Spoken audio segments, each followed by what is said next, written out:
The Ministerial Summit of Non-Aligned Movement continues this Tuesday in Serbia. The transfer from Ecuador's biggest private bank, Blanco Pichincha, have been blocked for 72 hours due to a cybersecurity incident. The first results of the parliament elections in Iraq were presented by the Electoral Commission of the Arab country.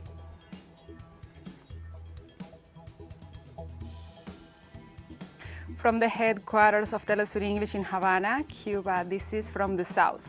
I'm your host, Gladys Quesada, and these are the news. The second day of the Non-Aligned Movement's commemorative summit begins in the Serbian capital, Belgrade. An intense round of bilateral meetings has marked the prelude to this second day between the two delegations of the attending countries. During the opening session, the different interventions urged to fight together against coercive measures as a mechanism to impose political agendas and to seek international cooperation as the only way towards prosperity. 114 delegations from various countries and 40 ministers of foreign affairs are participating in the summit. The group, which was created at the first conference of the Belgrade Summit, held on September 1st, 1961, maintains peace, non-interference, cooperation, and the certainty that a multipolar world is the way for a better humanity as a cross-cutting interest. The future should be one among equals, where the same rights are valid for all. That was the direction this movement embarked on since the beginning.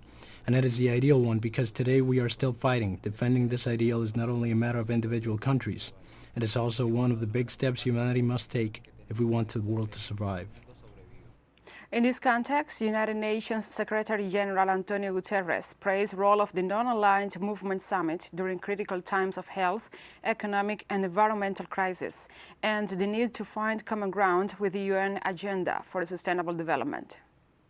We also continue to draw strength from the voice of the non-aligned movement in our pursuit of eliminating nuclear weapons and creating a world that is safer and free of the threat of weapons of mass destruction. In all our challenges, international cooperation and multilateralism are essential. Let's keep working together to translate ideas into transformative policies and concrete action. Action that puts a focus on youth and future generations, strengthens gender equality, ensures equal rights and opportunities, rebuilds trust, and creates more peaceful and just communities. The President of the Republic of Azerbaijan, Ilham Aliyev, defended the dedicated efforts of the movement to preserve global peace and solidarity.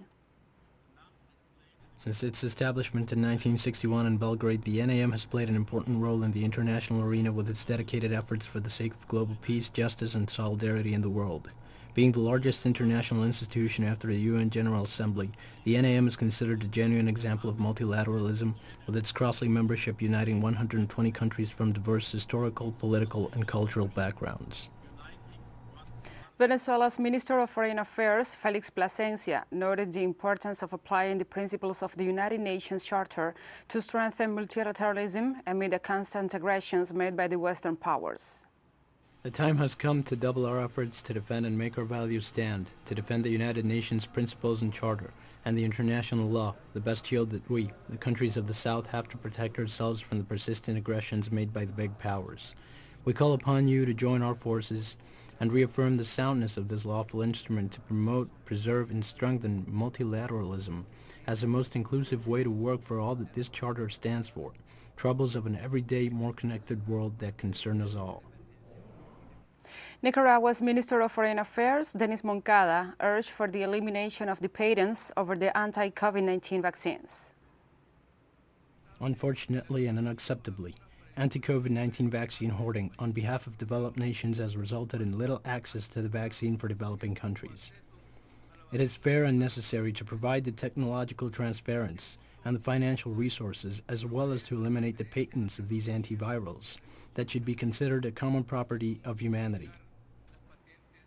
The Minister of Foreign Affairs of Zimbabwe, Frederick Shava, stressed that although progress has been made, there is work to be done to achieve the movement's goals. We celebrate the successes which we have achieved. We should equally acknowledge the enormity of the work still to be done, including outstanding challenges such as the sovereignty and independence of the peoples of Western Sahara and Palestine. There are also new emerging challenges that we need to confront, such as the COVID-19 pandemic, climate change, and the scourge of terrorism and violent extremism. In other news, a 24-hour strike called by the right wing through the called civic committees failed in 7 of the 9 Bolivian departments. According to the evaluation of the Ministry of Government, it only had an impact in Santa Cruz and Cochabamba. Sectors of the Bolivian right wing maintain the call for a strike against President Luis Arce.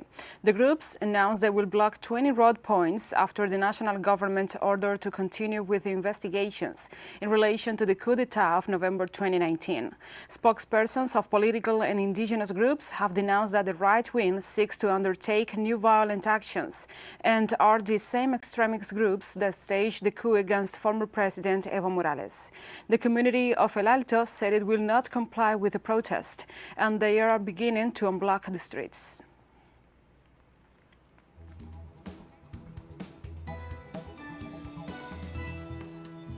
We'll take a short break now. Join us again after this.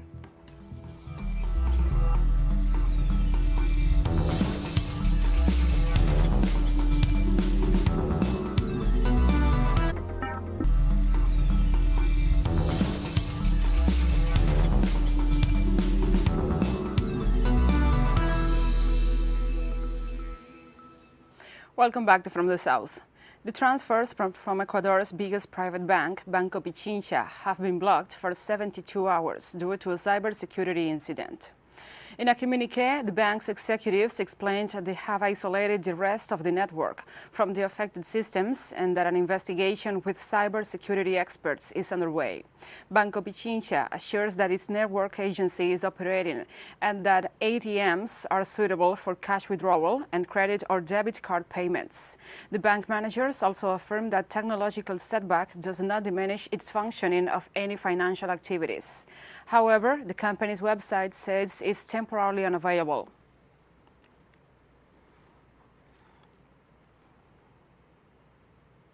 After the meeting between the Mexican and the U.S. delegations, President Joe Biden wrote a letter where he declares his plan to face the causes of the migratory waves spanning from Central America. Mexican Chancellor Marcelo Ebrard read the U.S. President's message.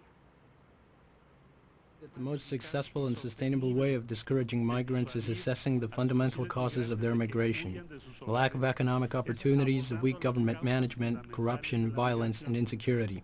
That is why, highlighting our commitment with Central America and my administration, I used an all-around approach based on the lessons learned in my years ahead of this task force as Vice President of the United States. In the letter read by Chancellor Ebrard, President Biden highlighted the increase of investments in Central America regarding cooperation between the United States and Mexico. I hope to work with you to use our cooperation, specifically increasing the investments in southern Mexico and northern Central America. I am glad to have our development agencies traveling together to El Salvador to identify new opportunities. I appreciate the financing of your government in northern Central America and in the youth programs to build a future and offer employment and technical abilities to the new generations, as well as guaranteeing sustainable income to poor families and rural communities known for their high numbers of migrants.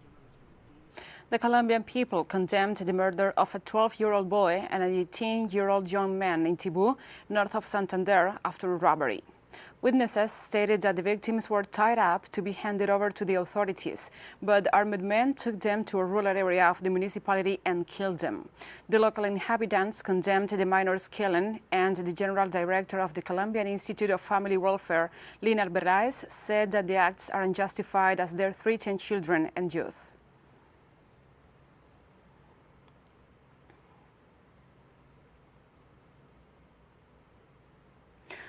On its Twitter account, the United Nations Human Rights Committee in Colombia expressed, "We condemned the killing of a 12-year-old boy that took place yesterday in Tibú, north of Santander. Our condolences to the family. We urge authorities to investigate these events. We advocate for respecting human life and protecting boys and girls."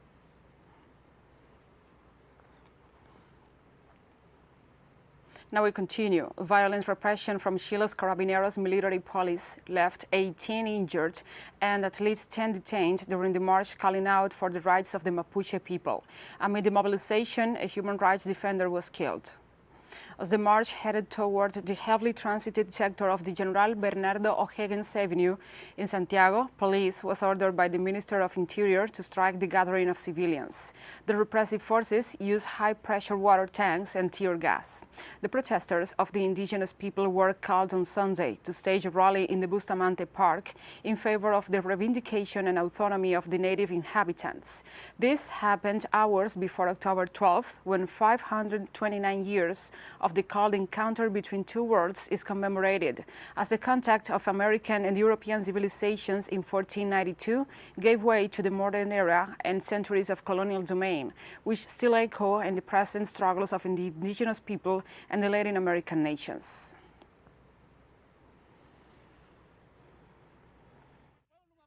The indigenous people, the Mapuche people, the Campesini and Aymara people, they are present in Chile too, and yet we are humiliated. We are deceived. Here are community killers, wiping out entire communities. We are seeing this, just annihilating truths. Here they crush the people. Though we march pacifically, they have no right. The electoral drill carried out on Sunday in Venezuela was highly attended. Our correspondent, Andre Vieira, gives us the details from Caracas. Venezuela rehearsed for mega elections set for the upcoming November 21st. Since early hours, the voters participated in a drill that took place in one of the 446 balloting centers distributed across the 333 municipalities of the country. Young people and adults attended the activity. The drill is for us to know how to vote, how to exercise our right to vote. It is easy because you don't need to find different ways. There is just one. You go, choose your preferred candidate, and that's it. It's really fast. The 21st is going to be how it ideally should be, especially for someone who doesn't know his or her way around technology, which has been made simple. This process was highly attended by all the political sectors of Venezuela. Over the 70,000 candidates, 82% of the runner-ups belong to the opposition. The people's vote is meant to be a vote of transformation, so we as Venezuelans can reclaim our right to choose, so we can have governing representatives that are closer to the people, that can fight for Venezuela so we can have a democracy, where freedom is most important. Those who trigger the so-called guarimbas, those who attack the country, some of those sectors have joined this electoral process, and that also comforts us. We have been able to do so because the Venezuelan people, all of us, have brought them this far. We have achieved it with our daily work. We have managed to put them back on the path of democracy. And today, you are here, standing face to face with the voters. The drill on Sunday was witnessed by international observers from the Carter Center and the Latin American Council of Electoral Experts. We, as observers, all we can do is, I think, that we are referees or linesmen in the elections of our countries. We are only judges. The Venezuelan people are the ones who will cast their votes, and for that they have their own authorities. The National Electoral Council of Venezuela highlighted the citizens' participation carried out in the activities in the 24 states of the country. Participation in this process has exceeded our expectations. It is a good sign ahead of the upcoming elections set for November 21st. Good things are coming, if only this is a warm-up stage of the process despite massive attendance. This drill is the 65th activity of the elections schedule that prepares for the turnout in November, when the people will choose 3,082 representatives that will account as 23 governors, 335 mayors, 253 lawmakers, and 2,471 council members. Jesus Romero and Andre Vieira for Telesur from Caracas, Venezuela. Thank you, Andre, for this report. Now we continue. On Monday, the Vice President of the United Socialist Party of Venezuela, Diosdado Cabello, condemned the interference statements from the U.S. and some European politicians. What we won't allow is interventionism and meddling. That seems to be the fashion in all these countries that usually act as observers. However, all these observers have a lot to learn. The United States have got a lot to learn. Spain and the European Union have got a lot to learn. We can give you democracy lessons, because a minister can be 20 years in office up north or across the Atlantic. But here, if a president is re-elected, suddenly it's dictatorship, and turns out it's not valid. And we go now to a final short break, so stay with us.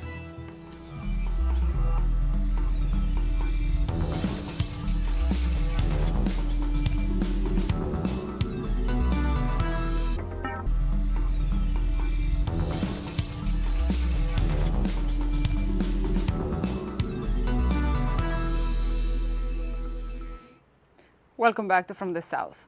On Monday, the first results of the parliament elections in Iraq were presented. The Electoral Commission of the Arab country informed on the matter. The president of the commission, Jalil Andan, reported that the preliminary provincial consults counted 9 million voters participating in the turnout. The Sadr Alliance and independent candidates won in Najaf, while Sadr saw another victory in Karbala, sharing the lead with al-Fatah representatives. These elections were marked by a 59% abstention rate.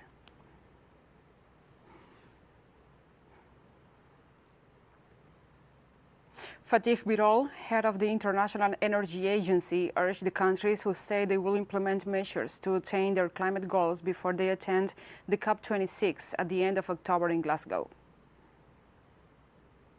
The pledges are good, rhetoric is good, but I would like to see not a big gap between the rhetoric and what is happening in the real life. It is a Herculean task, a very narrow pathway, but still possible. But here comes the important thing. We make our efforts. We try to reach his target, but even if we are not able to reach 1.5 degrees, if it is 1.6 or 1.7, it is still okay. Better than having this almost 3 degrees temperature increase. If it is 1.6 or 1.7. Thousands of Greek teachers staged a 24-hour strike to protest against the new mandatory teacher evaluations and to demand more funding for public schools. Police sources said around 6,500 people turned out for the Athens March, including many high school teachers and pupils. Demonstrators accused the conservative government of violating teachers' and pupils' rights. Demonstrations also took place in other major Greek cities, such as Thessaloniki, while teachers' unions Olme said it will continue the fight to protect the futures of the pupils, public schools, and other jobs, calling for more education funding. The strikers object to the conservative government's fast-tracking of 2 new laws requiring the Education Ministry to subject teachers at both primary and high schools to regular evaluations. They also claim that the government used coronavirus pandemic restrictions to force through the laws without public debate.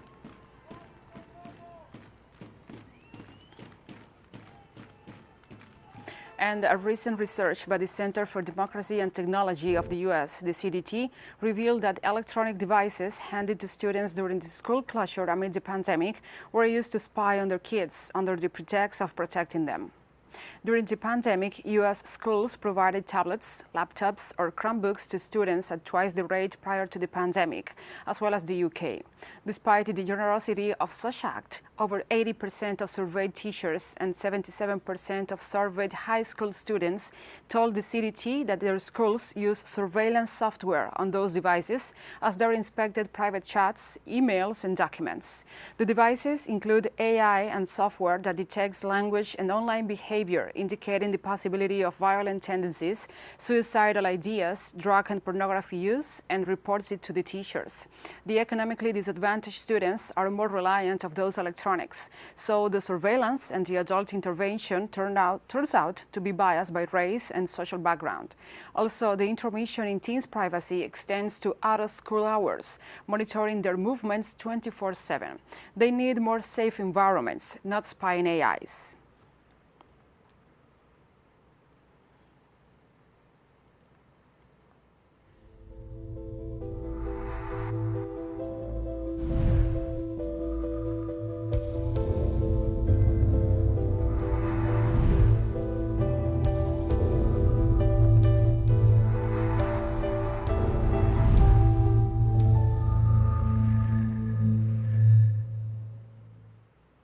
Now we address other topics. Thailand plans to fully reopen to vaccinated tourists traveling from countries deemed low risk from November 1st, the Premier Prayut Chan-o-cha announced.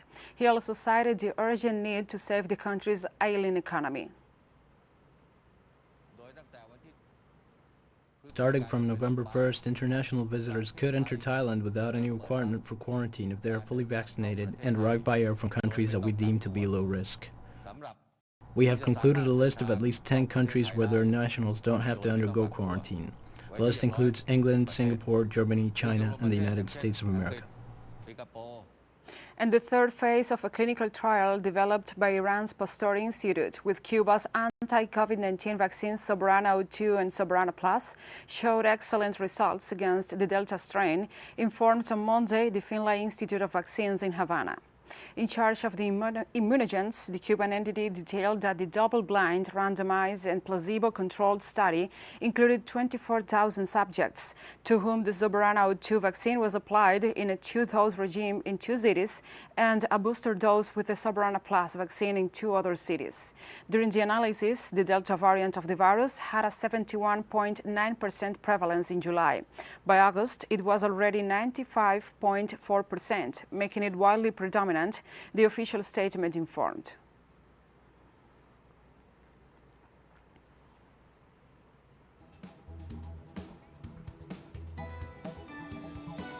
And we have come to the end of this news brief. But remember, you can find this and many other stories on our website at telesurenglish.net. And also, if you feel so inclined, please join us on social media. We are on Facebook, Twitter, Instagram, and Telegram. For Telesur English, I'm Gladys Quesada. Thank you for watching.